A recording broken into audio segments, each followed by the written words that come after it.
Bonjour, nous avons vu dans un précédent tutoriel comment réaliser une facture d'acompte à partir d'un devis. Nous allons aujourd'hui facturer les travaux réalisés. Vous pouvez créer la facture de travaux de plusieurs manières. En recherchant et en ouvrant la facture d'acompte, par exemple grâce au moteur de recherche du tableau de bord, et en cliquant sur Facture de travaux.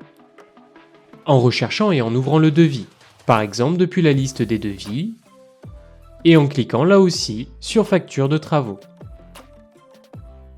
Enfin, en créant une nouvelle facture, comme ceci, et en recherchant le devis à facturer dans la liste.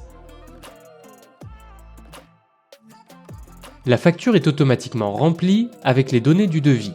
À ce stade, il vous est possible de solder le marché en facturant la totalité des travaux, ou bien de facturer un avancement et produire ainsi une situation de travaux. Remarquez cette colonne, tous les avancements sont à 100%, ce qui signifie que tous les travaux prévus sont réalisés et sont facturés en totalité. Les avancements sont modifiables, permettant de réaliser des situations de travaux. Nous nous en tiendrons pour cette vidéo à la facture de travaux simple et nous verrons au cours de la prochaine le cycle de facturation des situations de travaux.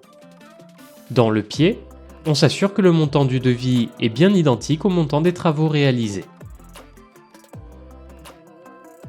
Rappelez-vous qu'au cours du précédent tutoriel, nous avions commencé par créer une facture d'acompte.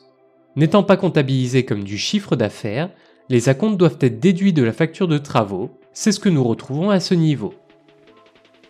Je peux maintenant prévisualiser ma facture pour la contrôler et la finaliser. Vous savez désormais solder un marché avec une facture simple, mais si vous souhaitez savoir comment produire et gérer des situations de travaux ou factures d'avancement, nous vous conseillons de poursuivre vers la prochaine vidéo de cette série.